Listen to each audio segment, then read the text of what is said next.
Nous voyons déjà la confirmation du fait que dans l'avenir, les entreprises industrielles traverseront également tous ces cycles. Le groupe GE est bien en avance par rapport au reste du monde dans ce cycle aujourd'hui. Auparavant, cela concernait principalement l'industrie biotechnologique et pharmaceutique. Aujourd'hui, il s'agit plutôt des sociétés d'assurance et des institutions bancaires. Les entreprises industrielles passeront par les mêmes vagues.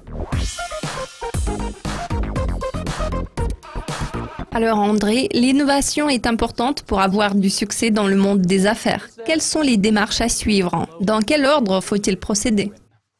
Oui, l'innovation s'inscrit généralement dans différents cycles. La première façon d'aborder l'innovation consiste à utiliser le modèle de recherche et développement en interne. Cette approche est pratiquée depuis des décennies. Elle est assez populaire. La deuxième méthode concerne les entreprises qui commencent à ressentir des pressions externes. Il s'agit notamment des activités de fusion et d'acquisition.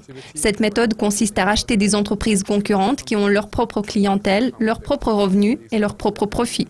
Après avoir mis en œuvre certaines pratiques de l'innovation en interne, les entreprises s'orientent généralement vers les opérations de fusion-acquisition. Cela leur permet d'acquérir des concurrents, de s'ouvrir à l'international, ainsi que de renforcer leur présence sur leur propre marché.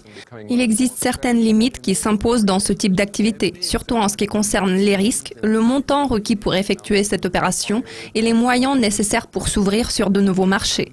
Puis, les entreprises peuvent passer au capital risque. Il s'agit d'une prise de participation financière dans des entreprises innovantes qui n'ont pas encore réalisé leur plein potentiel. Les entreprises peuvent injecter de l'argent dans de telles sociétés pour augmenter leur part de marché en pleine phase de croissance. Pour ce qui est du capital risque, l'innovation et l'ouverture d'esprit permettent aux entreprises d'investir dans des projets à une étape précoce de leur développement, qu'il s'agisse d'un projet interne ou bien d'un projet externe. Ces projets intrapreneurieux peuvent être gérés en interne suivant le modèle de recherche et développement. Il est également possible de créer une start-up qui s'occupera de ce projet et contribuer à sa croissance.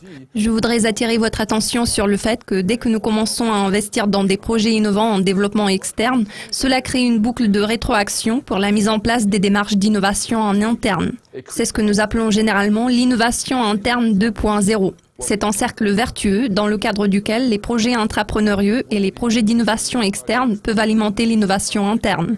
Le fait de créer ce cercle vertueux permet de booster l'innovation au sein de l'entreprise, de créer un puissant moteur de croissance pour s'imposer sur de nouveaux marchés, de développer une nouvelle gamme de produits et d'augmenter le rendement stratégique sur le marché domestique. Qui a déjà testé cette méthode? S'est-elle révélée efficace?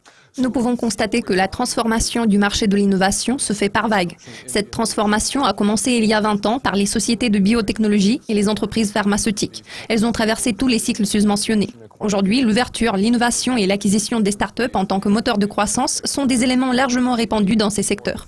Maintenant, un nombre croissant de sociétés du secteur financier, de banques et de compagnies d'assurance traversent les mêmes phases. Nous voyons déjà la confirmation du fait que dans l'avenir, les entreprises industrielles traverseront également tous ces cycles. Le groupe GE est bien en avance par rapport au reste du monde à cet égard. Auparavant, cela concernait principalement l'industrie biotechnologique et pharmaceutique. Aujourd'hui, il s'agit plutôt des sociétés d'assurance et des institutions bancaires. Dans l'avenir, nous verrons plus d'entreprises industrielles passer par les mêmes vagues. André, merci de nous avoir rejoints dans le studio de Dukascopy TV. Cela a été un plaisir de discuter avec vous. Plaisir partagé, merci. Merci de votre attention. Nous vous invitons à découvrir plus d'interviews exclusives sur notre site.